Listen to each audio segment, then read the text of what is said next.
तो आदाब, नमस्कार, गुड इवनिंग, सत श्री अकाल। एक बार फिर आप तमाम लोगों का स्वागत है क्राइम तक की कहानी के इस एपिसोड में। उम्मीद है पूरी फैमिली अच्छी होगी। आज की कहानी सुनाऊं उससे पहले अपडेट, रूस और यूक्रेन के बीच जारी जंग की आज तीसरा दिन है जंग का। और कुछ देर पहले आज यूक्रेन के प्रेसिडेंट मिस्टर जेलेंस्की ने अपने प्राइम मिनिस्टर नरेंद्र मोदी को फ़ोन किया, उनसे बातचीत की। इसके बाद उन्होंने एक ट्वीट भी किया और उन्होंने ये कहा है कि रूस के करीब 1 लाख सैनिक इस वक्त यूक्रेन की सरजमीन पर हैं, यूक्रेन के अंदर घुस आए हैं, शहरों को और आम लोगों को अपना निशाना बना रहे हैं और ऐसे वक्त में भारत की मदद चाहिए। और इस अपील के साथ जो उन्होंने बात की है, उन्होंने कहा कि वो उम्मीद करते हैं कि भारत इस मामले में मदद करेगा। तो जेलेंस्की का ये कहना है, जेलेंस्की ने फ़ोन किया है। दूसरी तरफ रूस की तरफ से भी एक स्टेटमेंट आया और रूस ने भारत के स्टैंड की तारीफ़ की है। अब उसकी वजह भी है, रूसी राष्ट्रपति पुतिन और नरेंद्र मोदी अपने प्राइम मिनिस्टर, इनके बीच भी फ़ोन पे बातचीत हुई थी कल, फिर मीटिंग भी हुई अपने यहाँ। और हालांकि यूनाइटेड नेशन सिक्योरिटी काउंसिल के अंदर जो स्टैंड हमारा है वो रूस की तरफ है, तो रूस ने इसीलिए शायद भारत की तारीफ़ की है। और ये सबको पता है कि हमारी और रूस की दोस्ती बहुत पुरानी है, आज की नहीं है, दशकों पुरानी है। रूस हमारा अच्छा दोस्त है। तो ऐसे में यूक्रेन की तरफ जाना या यूक्रेन की मदद करना शायद ये पॉसिबल नहीं होगा। लेकिन भारत ने अपना स्टैंड लेते हुए हालांकि रूस से भी कहा है कि वो बातचीत से मसले का हल निकालें। लेकिन हो ये रहा है कि रूस की सेना लगातार आगे बढ़ रही है और अब रूस जो है वो यूक्रेन की राजधानी कीव, उसके इर्द गिर्द है। कीव की बहुत सारी दहलाने वाली तस्वीरें आई हैं जहाँ इमारतों पर, रिहायशी इलाकों पर से भी धुएँ उठ रहे हैं जिस पर बॉम्ब, मिसाइल गिराए गए। करीब 1,20,000 यूक्रेन के सिटीज़न जो है वो इस हमले से बचने के लिए आसपास के जो देश हैं उस तरफ भाग रहे हैं यूक्रेन को छोड़कर। और जंग अभी टलती दिखाई नहीं दे रही। हालांकि बाहरी इलाकों के मुकाबले शहर में जंग करना थोड़ा मुश्किल होता है, फिर चाहे वो रूसी क्यों ना हो। उसकी वजह है कि शहर की आड़ी तिरछी गलियों में, चौराहों पर आप बड़े बड़े टैंक लेकर घुस नहीं सकते, कई जगह पे आप फंस जाते हैं। दूसरी तरफ आपको घिरने का और घेर कर पकड़ने का मौका भी मिलता है दुश्मनों को। तो उसी में आज यूक्रेन के विदेश मंत्री ने भी एक तस्वीर जारी की है जिसमें रूस के 4 सैनिकों को बंधक बनाए हुए दिखाया गया है। तो रूस की सैनिक, दूसरी तरफ यूक्रेन की आर्मी और यूक्रेन की जनता, इनके बीच एक तरह से खुली लड़ाई तो होती नहीं है, तो थोड़ा मुश्किल हो जाता है। और रूस को ये कीव में और बाकी शहरों में यूक्रेन के, इनका सामना करना पड़ेगा। दुनिया के बहुत सारे देश अब तक रूस के ऊपर अलग अलग सैंक्शन, पाबंदियां लगा चुके हैं। पुतिन के अकाउंट्स को फ्रीज़ किया है जहाँ जहाँ दूसरे देशों में, वहाँ के विदेश मंत्री के भी। लेकिन ये सब कुछ पहले से मालूम था पुतिन को ये भी मालूम था कि नेटो के जो देश हैं वो सब सैंक्शन लगाएंगे, आर्थिक पाबंदी लगाएंगे। तो उसके बावजूद भी हमला किया। इसका मतलब है प्लान बी तैयार होगा। अब बहुत सारे ऐसे सामान हैं या बहुत सारी ऐसी चीज़ें जो सैंक्शन लग गई, अब रूस बेच नहीं सकता, तो फिर क्या होगा। तो खबर ये भी है कि शायद चीन जो है वो रूस से ख़रीदे और फिर उसको इंटरनेशनल मार्केट में सस्ते दामों पर बेचे, तो चीन की भी चांदी हो जाएगी। लेकिन इस पूरे जंग की वजह से हमारी थोड़ी सी इकोनॉमी ख़राब होगी, महंगाई बढ़ेगी। बट ये सब तो सेकेंडरी चीज़ें हैं। फ़िलहाल तो ये है कि जो लोग वहाँ पे बदहवास हैं, बेचैन हैं, परेशान हैं, वो उनको सुकून मिले, जंग रुके तब। हमारे बहुत सारे कई हज़ार स्टूडेंट्स ख़ासतौर पे मेडिकल की पढ़ाई करने के लिए यूक्रेन में हैं। उनमें से बहुत सारे लोगों के वीडियो और बाकी चीज़ें आप देख रहे हैं। कुछ लोग तो हमारे क्राइम तक फैमिली मेम्बर यूक्रेन में हैं और उनके भी मेल आए, कई मेल आए। उनमें से एक विशाल श्रीवास्तव हैं, ये यूक्रेन में स्टूडेंट हैं। उन्होंने लिखा है कि यहाँ पे जो स्टूडेंट्स हैं उन्हें कहा गया है कि भारत सरकार एयरलिफ्ट करके या उनको निकाल सकती है, लेकिन चूँकि एयरपोर्ट बंद है, उड़ान वहाँ से उड़ नहीं रहे, तो एम्बेसी के थ्रू मैसेज दिया गया कि आप लोग आसपास के जो दूसरे कंट्री हैं, बराबर में जो बॉर्डर लगता है, हंगरी हो या रोमानिया हो, वहाँ तक पहुँचिए और फिर वहाँ से हम आपको इंडिया वापस ले आएंगे। लेकिन अब ये लोग यूक्रेन में, कीव में, अलग अलग जिन शहरों में रह रहे हैं, वहाँ से, चाहे वो हंगरी और रोमानिया के जो बॉर्डर है वो करीब 1000 किलोमीटर दूर है। अब ऐसे माहौल में जब आसमान से बम बरस रहे हैं, जगह जगह पे मुठभेड़ है, वहाँ पे 1000 किलोमीटर का ट्रैवल, ये भी अपने आप में बहुत ही रिस्की काम है। लेकिन मजबूर हैं, हालात का पता नहीं। तो विशाल श्रीवास्तव ने ये लिखा है कि लगातार बॉम्ब का ख़तरा बना हुआ है और उन्होंने कहा कि इंडियन गवर्नमेंट तक आप हम लोगों की बात पहुँचाएँ। विशाल, मैंने आपके मेल को फॉरेन मिनिस्ट्री के तरफ भी भेज दिया है, बाकायदा जो आपने भेजा आपके फॉरवर्ड मेल के साथ। कल्पना चौधरी हैं, ये भी वहाँ हैं और इन्होंने तो बड़ा मार्मिक मेल लिखा है। कल्पना चौधरी ने कहा कि वो 3 दिन से वो और उनके साथ बहुत सारे बच्चे जो स्टूडेंट्स हैं वो बंकर में रहने को मजबूर है, ना खाना है, ना पानी है, कुछ नहीं मिल रहा है।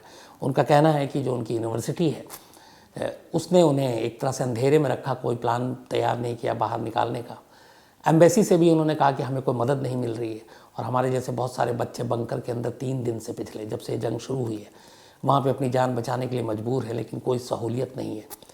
तो कल्पना, आपके भी इस मेल को मैंने फॉरवर्ड कर दिया है। हम लोगों से जो भी बन पड़ेगा हम ज़रूर मदद करेंगे। और इस वक्त यह है कि बहुत सारे प्रेशर भी है अपने गवर्नमेंट पर कि अपने जो सारे बच्चे हैं वहाँ पर उनको वापस लाया जाए। तो इंडियन गवर्नमेंट ने ऐसी कोशिशें भी की है, बहुत सारी फ़्लाइट जा रही है, आने वाले वक्त में और भी शायद पहुँचेगी, और आप जितने लोग हैं उनको बाहिफाजत यहाँ लाया जाएगा, मुझे पूरी उम्मीद है। तो इसलिए परेशान ना हो, पर अपना ख्याल रखिए। चूँकि अभी एक खबर ये भी आ रही कि कीव में ये कहा गया है कि कर्फ्यू है रात से लेकर सुबह तक, और कोई भी इस कर्फ्यू के दौरान बाहर निकलेगा तो उसे दुश्मन माना जाएगा। तो आप लोग भी अपना ख्याल रखें, जो जहाँ हैं वहीं रहिए। कोशिश कीजिए कि ऐसी जगहों पे रहें जहाँ पे आप हिफाजत से रह सकें, बाहर न निकलिए। और आप लोगों के मैसेज मैं भारत सरकार तक, विदेश मंत्रालय तक लगातार पहुँचा रहा हूँ। तो दुआ यही है कि जंग सब कुछ ख़त्म हो जाए, सब कुछ नॉर्मल हो, शांति हो। जिस मकसद से हमारे सारे स्टूडेंट्स वहाँ गए हैं पढ़ने के लिए, डॉक्टर बनने के लिए, वो मकसद पूरा हो। कुछ स्टूडेंट्स को लेकर आया भी गया, आज मुंबई भी पहुँच रहे, वहाँ से वो प्लेन उड़ चुका है। तो ये अपडेट जंग की। अब आते हैं आज की कहानी के ऊपर। इसी क्राइम तक कहानी के एपिसोड में आपको एक कहानी सुनाई थी मैंने, डॉन आफ्ताब अंसारी की। आफ्ताब अंसारी एक ज़माने में अमेरिका का मोस्ट वांटेड था। अब आप कहेंगे इंडियन आफ्ताब अंसारी, उसका अमेरिका से क्या लेना देना। कोलकाता कौंसुलेट में एक आतंकवादी हमला हुआ था, और उस हमले का जिम्मेदार माना गया था कोलकाता के अमेरिकी कौंसुलेट में आफ्ताब अंसारी को। और उसके बाद जांच के बाद बाकायदा अमेरिका आफ्ताब अंसारी की तलाश में था, लेकिन आफ्ताब अंसारी देश से भागकर दुबई में छुपा हुआ था। तब अटल बिहारी वाजपेयी जी की सरकार थी, और सीबीआई में ज्वाइंट डायरेक्टर थे नीरज कुमार, जो बाद में दिल्ली के पुलिस कमिश्नर बने। कहानी के कई एपिसोड में आपने उनको सुना भी, उनकी कहानियाँ भी मैंने बहुत सुनाई। तो एक तरफ अमेरिका को चाहिए था, भारत को भी चाहिए था आफ्ताब अंसारी, क्योंकि बहुत सारे जुर्म में उसका हाथ था। तो पता चला कि वो दुबई में है, अपनी एजेंसी लगी रही, और आखिरकार दुबई की एजेंसी और दुबई की पुलिस, दुबई की एडमिनिस्ट्रेशन, इन्होंने मदद की। और इनकी मदद करने के बाद आफ्ताब अंसारी को वो चाहते तो दुबई वाले पाकिस्तान जाने का मौका दे सकते थे, लेकिन उन्होंने रोक लिया जब उन्हें पता चला ये पाकिस्तान भाग रहा है। और तब तक अपने यहाँ कोई ऐसा डिपोर्ट और वो था नहीं कि दुबई से किसी क्रिमिनल को भेजा जाता। ये आफ्ताब अंसारी पहला केस था जिसे दुबई से डिपोर्ट करके इंडिया भेजा गया था। ये दुबई पुलिस और दुबई की एजेंसी, दुबई की एडमिनिस्ट्रेशन, उनकी मेहरबानी थी, उनकी मदद थी। तो आफ्ताब अंसारी को पाकिस्तान जाने से पहले ही पकड़ लिया और पकड़ के रखा, भारत को इन्फॉर्म किया। हमारे यहाँ से तब नीरज कुमार आफ्ताब अंसारी को लेने दुबई गए थे। वो कहानी मैंने आपको डिटेल में सुनाई है। 10 फ़रवरी 2002, 10 फरवरी 2002 को आफ्ताब अंसारी को दुबई से दिल्ली लाया गया बाकायदा। इसके बाद जेल भेजा गया उसे। 10 फरवरी 2002, करीब 10 फरवरी 2002 के बाद भारत सरकार ने भी बड़े थैंक्स बोला दुबई के एडमिनिस्ट्रेशन को, उनकी पुलिस को, कि आपने हमारे एक ऐसे क्रिमिनल को हमें सौंप दिया। लेकिन इसके बाद 2 महीना गुजरता है, 2 महीने से भी कम। 2 अप्रैल 2002, 10 फरवरी 2002 को आफ्ताब अंसारी आया। इसके बाद 2 अप्रैल 2002 दुबई में एक कत्ल होता है। दुबई के एक शेख, मिस्टर AMI इनका नाम, और ये शेख थे, बड़े बिजनेसमैन थे, लैंडलॉर्ड थे, अमीर थे। इन शेख ने 2 शादियां की थी। पहली बीवी इनकी वहीं की थी, दुबई की, UAE की। दूसरी बीवी जो थी वो सिटीजन इंडिया की थी, मुंबई की, और मुंबई की रहने वाली। नाम था रोशन अंसारी। मुंबई के अच्छे ठीक ठाक परिवार में पली बढ़ी। इसके बाद वो दुबई कई बार आना जाना हुआ, शेख से मुलाकात हुई, आंखें मिली, और शेख ने रोशन अंसारी से शादी कर ली। रोशन अंसारी उस शेख की दूसरी बीवी। रोशन अंसारी को उस शेख से एक बेटा हुआ और उस शेख की पहले से एक बेटी थी और उस बेटी की उम्र 2002 में 19 साल थी। शेख चूँकि यूएई का नागरिक, रोशन अंसारी ने जब शादी की तो वो भी यूएई की सिटीज़न हो गई। लेकिन ये जो रोशन अंसारी थी, शेख अमीर था, उसकी बीवी भी थी, लेकिन उसके बावजूद ये कई इसके हाव भाव ठीक नहीं थे। कहते हैं कि दुबई में हाई प्रोफाइल लोगों को प्रोस्टिट्यूशन का जो पूरा एक धंधा था उसमें ये शामिल थी और लड़कियां सप्लाई करती थी। इत्तेफाक से शेख की पहली बीवी की बेटी को रोशन आरा के इस कारोबार के बारे में पता चल गया और रोशन आरा को लगा कि अब ये बात शेख तक जाएगी, शेख से जितनी सहूलियत मिल रही है, आराम आसाइश, वो सब छिन जाएगी, तो क्या करे। उसने कहा कि इस शेख की पहली बीवी की बेटी को रास्ते से हटा दो। 2 अप्रैल 2002 का वो दिन था। घर में, ये अल हमरिया इलाका है एक दुबई में, अबू हेल पोस्ट ऑफिस के पास पड़ता है। तो अल हमरिया इलाके में शेख का घर था। उस दिन बेटी अकेली थी और साथ में रोशन अंसारी का 10-12 साल का एक बेटा भी था।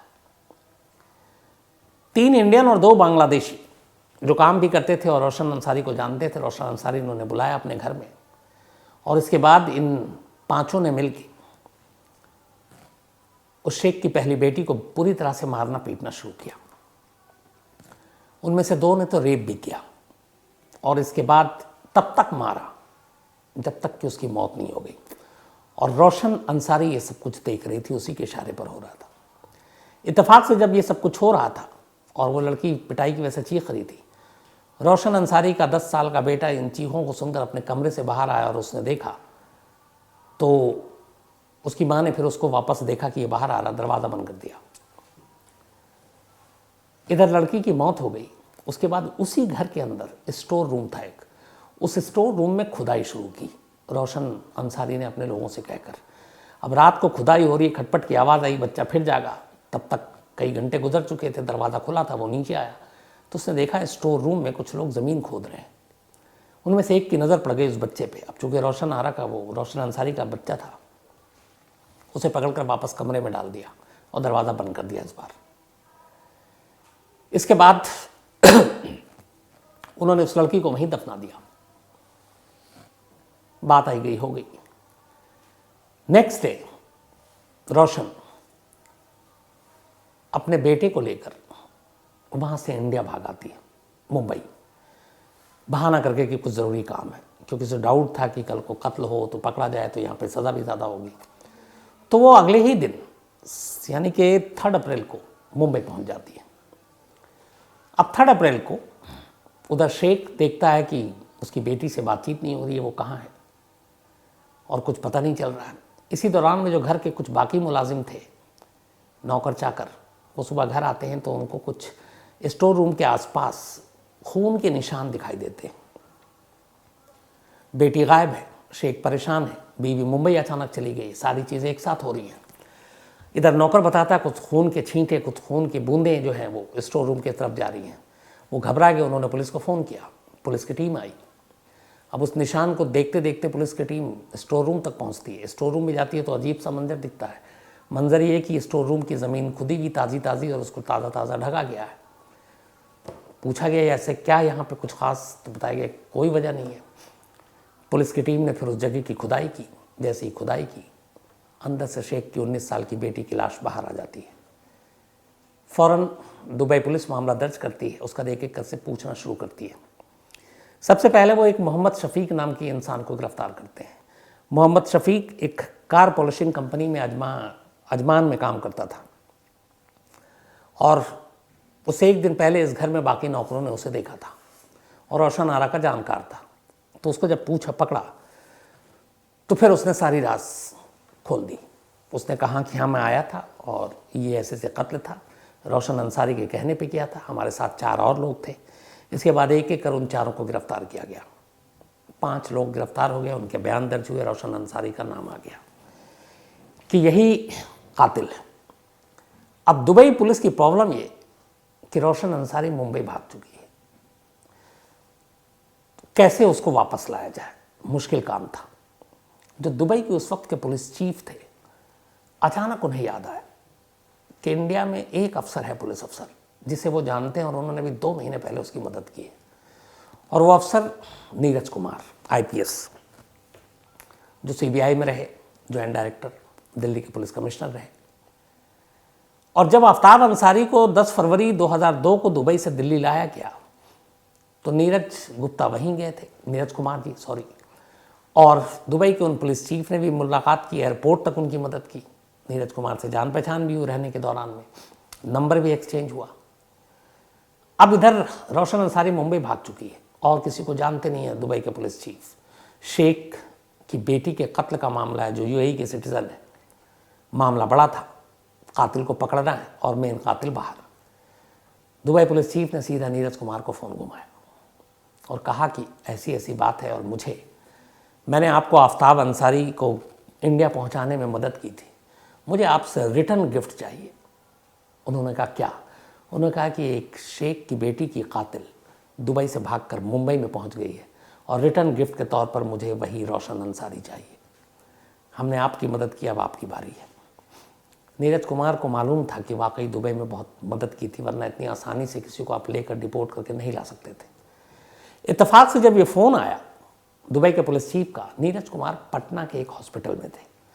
उनके फादर, उनके पिता की तबीयत ख़राब थी ज़्यादा और वो एडमिट थे, बट उन्होंने बताया नहीं पुलिस चीफ को। उन्होंने कहा ठीक है, मुझसे जो होगा मैं करूँगा। लेकिन एक दिक्कत और आ गई। नीरज कुमार अब CBI के जॉइंट डायरेक्टर नहीं थे, बल्कि उनको दिल्ली पुलिस में ट्रांसफ़र करके भेज दिया गया था और दिल्ली पुलिस में अब वो अपनी सेवा दे रहे थे। अब दिल्ली पुलिस क्या एक जुरिस्डिक्शन है सिर्फ दिल्ली तक। अब एक दुबई से भागी हुई कातिल, उसको पकड़ना है, दुबई भेजना है, ये काम सिर्फ एक ही एजेंसी कर सकती थी और वो CBI। दुबई के पुलिस चीफ को भी नहीं मालूम था कि नीरज कुमार अब CBI में नहीं है, अब क्या करें। लेकिन नीरज कुमार ने वादा किया कि मैं कुछ करता हूँ। इसके बाद उन्होंने सीधे उस वक्त के CBI डायरेक्टर को फ़ोन मिलाया पटना के हॉस्पिटल से और कहा कि ऐसे ऐसे दुबई पुलिस का चीफ का फ़ोन आया और उन्होंने मदद की। पहली बार डिपोर्ट हुआ आफ्ताब अंसारी, जिसके लिए हमें बहुत तारीफ़ भी मिली। अब उनकी बारी है, रिटर्न गिफ्ट के तौर पर वो एक रोशन अंसारी नाम की कातिल महिला, उसको वापस चाहते हैं और वो मुंबई में है। अब नीरज कुमार दिल्ली पुलिस में, CBI के डायरेक्टर ये काम कर सकते हैं। CBI के डायरेक्टर ने नीरज कुमार से कहा कि आप इस काम को करने में सक्षम हो तो आप हमसे क्यों मदद मांग रहे हैं, आप कर लेंगे, आप अपने लेवल पे कर लीजिए। एक तरह से हरी झंडी मिली। इसके बाद नीरज कुमार ने सीधे मुंबई में उस वक्त CBI के जो DIG anti economics wing, anti economics offence, बल्कि CBI में अलग अलग डिपार्टमेंट होता है, तो उस वक्त DIG थे एंटी इकोनॉमिक ऑफेंस विंग में मुंबई में। इनका नाम था वीरेंद्र सिंह। नीरज कुमार ने वीरेंद्र सिंह को फ़ोन किया। उन्होंने कहा ऐसी ऐसी बात है और दुबई के पुलिस चीफ ने मदद मांगी है और आफ्ताब अंसारी के बदले हमें उनके एक मुजरिम को उन्हें सौंपना है। लेकिन ये सारा काम ऑफिशियल नहीं होगा, इसमें बहुत सारे इश्यूज आएंगे। एक, कानूनी बहुत सारी झंझटें हैं कि हमने किसी को पकड़ा और हम उसे दुबई भेज रहे हैं। अगर ये बात लीक हो गई, कोर्ट तक कहीं पहुंची, तो रोशन अंसारी के वकील, उनकी पूरी बैटरी खड़ी हो जाएगी वकील की, और वो लोग फिर कहेंगे ये क्या है, आप कैसे भेज सकते हैं। फिर जो डिपोशन है या फिर ट्रीटी कोई अभी ऐसी है नहीं हमारी, तो क्या किया जाए। तो मामला कानून की इसमें फंस जाएगा। तो ये सारी चीज़ें खामोशी से करनी है, off the record. Virendra Singh Neeraj Kumar के अच्छे खासे जानने वाले, रिस्पेक्ट करते थे। उन्होंने कहा ठीक है। इसके बाद अब वीरेंद्र सिंह ने कहा हम करते हैं। अब उन्होंने अपनी टीम लगाई मुंबई में रोशन अंसारी को पकड़ने के लिए। लेकिन रोशन अंसारी एक छलावा, वो मतलब बस भागी ही जा रही है। कभी साउथ में है, कभी नॉर्थ इंडिया में है, कभी कहीं और है। उसको ढूंढते ढूंढते परेशान हो गई, लेकिन CBI की टीम मिल नहीं रही। कई टीमों को इधर उधर लगाया गया। अच्छा, लोकल पुलिस से कुछ मदद मांगे, लोकल पुलिस मदद नहीं करे, क्योंकि लोकल पुलिस को ये भी पता नहीं था कि ये मामला है क्या और इसमें कैसे ऑफ द रिकॉर्ड सारा काम हो रहा है। लेकिन टीम लगी रही। CBI के ही अलग अलग जो लोग थे, रोशन अंसारी के घर, उसके मामा माँ, जितने भी लोग थे, उन सब के घरों पे नज़र रखे हुए हैं और उसके बारे में जानकारी हासिल कर रहे हैं। पता चलता कभी बेंगलोर में है, कभी चेन्नई में है, कभी हैदराबाद में है, कभी गुजरात में है, और वो इधर उधर भाग रहे थे। और उसे भी मालूम था कि दुबई के एक शेख की बेटी का उसने कत्ल किया है, तो कुछ ना कुछ इसमें पुलिस करेगी। तो वो छुपती फिर रही, इधर सीबीआई ढूंढती जा रही है, कई टीमें लगी हुई हैं। इस दौरान में अब नीरज कुमार लगातार अभी छुट्टी पर हैं, हॉस्पिटल में अपने फादर को देख रहे हैं, उनकी तीमारदारी कर रहे हैं। उन्हें लगा, इधर Virendra Singh daily up to date update दे रहे हैं उन्हें कि अगर रोशन अंसारी पकड़ी, अब ये था कि चलो टीम तो लगी हुई है, लेकिन पकड़ेगी तो उसका करेंगे क्या, कैसे दुबई भेजेंगे, अब ये भी इशू था, क्योंकि इसमें कानूनी झंझट है, अदालत से परमिशन लेने पड़ेगा, फिर अदालत में वकील खड़े हो जाएंगे, फिर क्या करेंगे। तो अभी पकड़ी नहीं गई रोशन अंसारी, लेकिन तैयारी ये हो रही है कि कैसे, अगर वो मान लो सपोज आज अगर गिरफ्तार हो गई, तो उसे कैसे दुबई भेजेंगे और कितने कम वक्त में भेजना है। फिर नीरज कुमार ने उस वक्त के जो जॉइंट सेक्रेटरी थे फॉरेन मिनिस्ट्री में, खान मार्केट में उनका दफ्तर है, उनसे जाकर वो पटना से आए और बाकायदा मिले एक दिन के लिए, और उन्होंने बताया कि ये इशू है और आफ्ताब अंसारी ने हमारी मदद की थी दुबई ने, और ये एक अच्छा होगा दोनों देश के बीच में, क्योंकि आपको पता है डी कंपनी से लेकर सारे अंडरवर्ल्ड के लोगों का बड़ा उधर यूएई आना जाना है। तो फ्यूचर में भी अगर ऐसे किसी, क्या पता दाऊद इब्राहिम ही मिल जाए, तो उसको लाने में फिर आसानी होगी अगर हम उनकी मदद करते हैं। तो जॉइंट सेक्रेटरी फॉरेन मिनिस्ट्री समझ के इस बात को, नीरज कुमार ने कहा कि हमें एक लीगल पेपर चाहिए, लीगल पेपर ऐसा जिसके बाद हम उसको दुबई भेज सके बिना किसी कानूनी झंझट के, यानी कि डिपोर्ट कर सके, देश निकाला कर सके। फॉरेन मिनिस्ट्री के जॉइंट सेक्रेटरी ने ये बात मान ली और उन्होंने वो लीगल डॉक्यूमेंट्स दे दिया, एक तरह की इजाज़तनामा कि ठीक है, अगर वो पकड़ में आए तो आप फ़ौरन उसको ले जा सकते हैं, कोई भी नहीं रोकेगा आपको। अब ये लेटर भी मिल गया, अब सिर्फ कल्प्रिट की तलाश है। ढूंढते ढूंढते आखिरकार 4 मई की शाम को मुखबिर से खबर मिली, वीरेंद्र जो अपने कुमार सीबीआई के डीआईजी, कि रोशन आरा अपनी मां के घर आई है मुंबई में। फौरन सीबीआई की एक टीम घर पे जाती है, ये भी है कि लोकल पुलिस को भी पता ना चले, और उसके बाद रोशन वहाँ पे मिलती है। रोशन को सीबीआई की टीम अपने साथ लेती है, आनन फानन में गाड़ी में बिठाती है। इसके बाद यहाँ नीरज कुमार को खबर दिया जाता है कि वो तो आ गई, और ये सब कुछ करते करते करीब रात हो गए थे 9-10। तो अब ये हुआ कि अब क्या करें। तब इसके बाद ये तय होता है कि इसको पहली फ्लाइट से ही दुबई भेजना है, और जो दुबई की फ़्लाइट थी वो थी सुबह 5:30 बजे। 5:30 बजे की फ़्लाइट है, रात करीब 10 बजे के आसपास पकड़ी गई है, लेटर मिल चुका है। अब यह कि कैसे भेजे, क्या करें। तो फिर ये हुआ कि जब यार उसको लेकर सीबीआई के ऑफिस पहुंचे रोशन को, तो पता चला कि उसका पासपोर्ट तो लाना ही भूल गए। अब बिना पासपोर्ट के रोशन को कैसे भेजेंगे दुबई। फिर ये हुआ कि उसके घर पे जब दबिश डाली थी वहाँ पे पासपोर्ट नहीं मिला, कुछ लोगों ने कहा सीबीआई के। फिर ये हुआ कि दोबारा जाओ, फिर दोबारा वहाँ पहुँचे। तब तक घर वालों को कहा था कि ऐसी नॉर्मल पूछताछ के लिए ले जा रहे हैं। इस दौरान में लोकल पुलिस को भी खबर मिल गई कि कोई लोग आए और वो उठा कर ले गए। अब लोगों को भी ये था कि अगर पता चल जाएगा तो वो गुस्सा होंगे, हो सकता है धरना प्रदर्शन शुरू कर दें कि ज़बरदस्ती एक महिला को, और उस वक्त उसकी उम्र 39 साल थी, 39 रोशन की। तो धरना प्रदर्शन हो गया, कोई कोर्ट पहुंच गया तो सारा मामला सुबह सूरज निकलने के बाद बेकार हो जाएगा, उसको भेज नहीं पाएंगे। सीबीआई की टीम फिर भी रिस्क लेके दोबारा घर जाती है, वहाँ पे पासपोर्ट नहीं मिलता। फिर रोशन के मामा के घर जाती है, मामा के घर से रोशन का पासपोर्ट बरामद हो जाता है। पासपोर्ट लेकर वो फ़ौरन भागते हैं, रात के रात फिर ये एयरपोर्ट पहुँचते हैं। अब ये है कि लेकर कौन जाएगा। उस वक्त एसीपी ज्योत्सना रसम थी एक मुंबई पुलिस में, जो इस ऑपरेशन में साथ थी लगातार, और इस ऑपरेशन में रोशन को ढूंढने भी मदद कर रही थी। अचानक एसीपी ज्योत्सना रसम ने कहा वीरेंद्र कुमार से कि सर, अगर रोशन अंसारी को दुबई पुलिस के हवाले करने के लिए मैं उसके साथ तक दुबई जाऊं तो। रात की बात है ये। वीरेंद्र कुमार पूछते हैं तुम्हारे पास पासपोर्ट? बोले हाँ मेरे घर पे है। फ़ौरन भागती हैं एसीपी ज्योत्सना, अपने घर से पासपोर्ट लेकर आती हैं। इसके बाद एयरपोर्ट पहुंचती हैं। इधर पूरी रात नीरज कुमार पटना में है, हॉस्पिटल में वो जाग रहे हैं। इधर वीरेंद्र सिंह भी, बस वीरेंद्र कुमार ये दुआओं के साथ कि ये फ़्लाइट में बैठ जाओ, उससे पहले कोई ऐसा ऑर्डर ना आ जाए कानूनी कि हमें रोकना पड़े, क्योंकि मामला एक को पकड़ कर और डिपोर्ट करने का था, वो भी बिना कोर्ट में पेश किए हुए। सब कुछ इवन मीडिया को भी पता चल जाए तो बहुत सारी बातें बन जाती। लेकिन शुक्र यह है कि सुबह टाइम पर फ्लाइट उड़ी, उसमें रोशन अंसारी बैठी, उसमें एसीपी ज्योत्सना बैठी, दुबई पुलिस चीफ को खबर की गई। वहाँ पे करीब 3.5 घंटे की फ़्लाइट जो उड़ान थी दुबई एयरपोर्ट पे लैंड करती है, और वहाँ पे पुलिस की टीम बाकायदा खुद एयरपोर्ट पे मौजूद अपनी सबसे बड़ी कातिल को गिरफ्त में लेने के लिए। इसके बाद गिरफ्त में लेती है। एसीपी ज्योत्सना का वहाँ पे ऐसे स्वागत होता है जैसे उन्होंने खुद एक इंटरव्यू में कहा था कि जैसे मैं मेडल जीत कर आई हूँ। वहाँ के फिर अगले दिन मीडिया में भी पता चलता है, मीडिया वाले भी बातचीत करने को बेताब थे। और फिर उसके बाद खबर छपती है यूएई और दुबई में कि कैसे एक शेख की 19 साल की बेटी को जिसने कत्ल किया, उसे हिंदुस्तान से पकड़कर महीने भर के अंदर 2 अप्रैल को ये कत्ल हुआ था और 5 मई की सुबह रोशन दुबई में थी। बाद में रोशन और उन 5 को कोर्ट में पेश किया गया।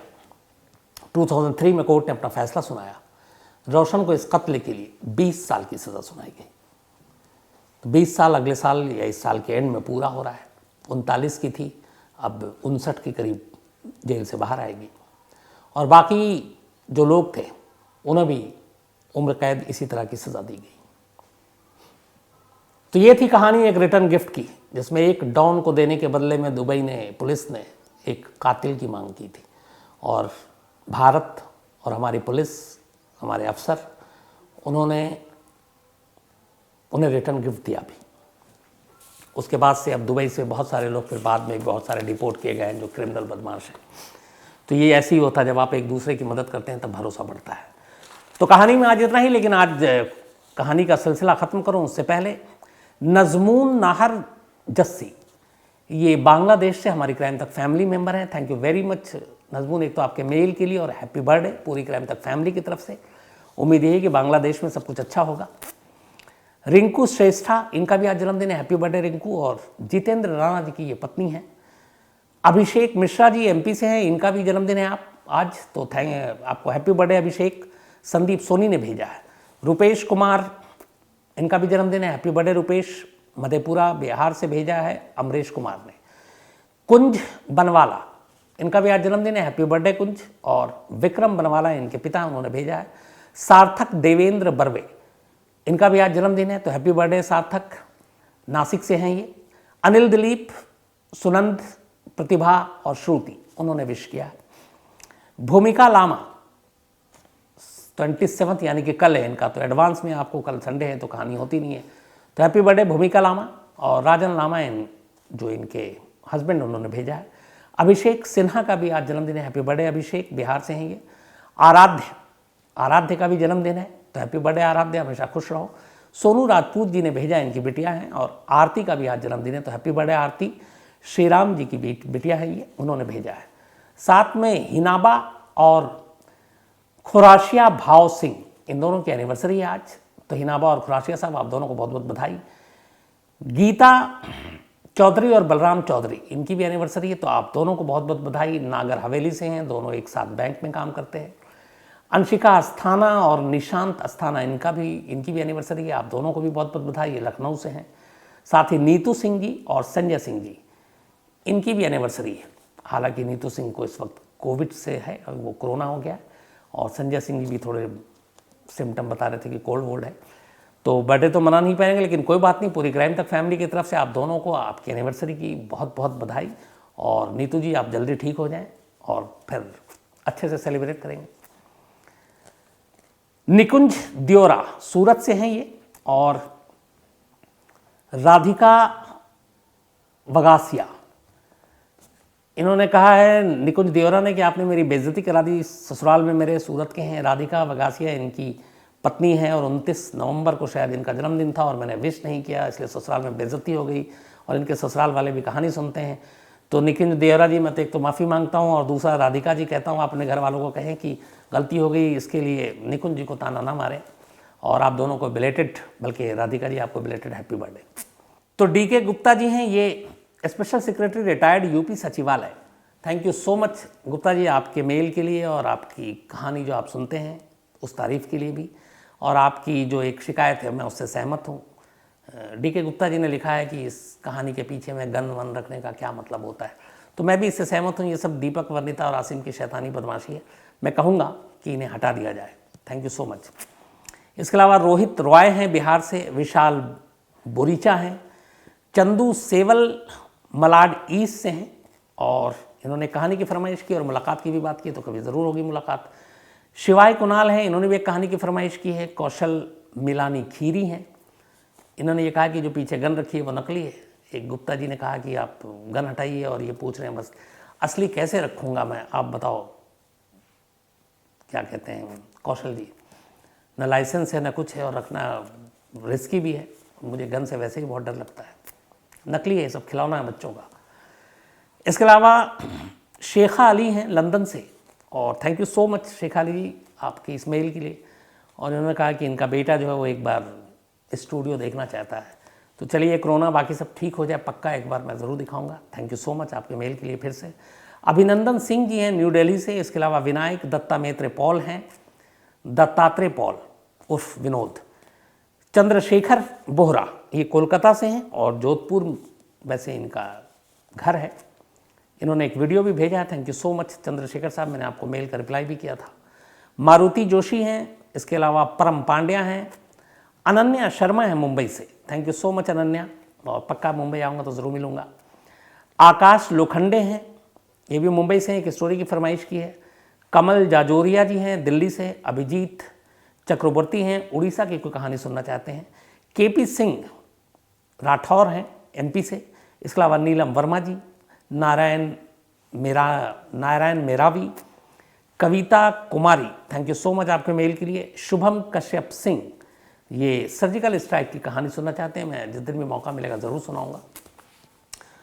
और ख़त्म करने से पहले जितने भी यूक्रेन में हमारे जो पढ़ाई कर रहे हैं सारे स्टूडेंट्स, मेरी यही दुआ है आप लोग सब सेफ रहें, सुरक्षित रहें, और जल्द आप लोग वापस लौटें। फिर हालात ठीक हो तो वापस जाइए। और आप में से जो भी लोग कहानी सुनते हैं, जानते हैं, जैसे हमें विशाल श्रीवास्तव या कल्पना चौधरी या एक अनिल, ऋतु, इन लोगों ने भेजा था मेल, तो आपको भी जो कुछ आपको लगता है और मैं उसमें जो भी कोई भी हेल्प कर सकता हूँ, आगे तक बात पहुँचा सकता हूँ, आपके लोकेशन, आपके एड्रेस, आपके नंबर या आपकी फैमिली तक, तो आप मेल ज़रूर कीजिएगा। क्राइम तक का आपका मेल आईडी है, ये मेरा shams.khan@aajtak.com है, और उधर crimetak@aajtak.com है। तो मेल कीजिएगा, जो भी इस मुसीबत और इस मुश्किल घड़ी में हम लोगों से होगा ज़रूर करेंगे। इसी वादे के साथ आज कहानी में इतना ही। अपना ख्याल रखिएगा। Thank you very much.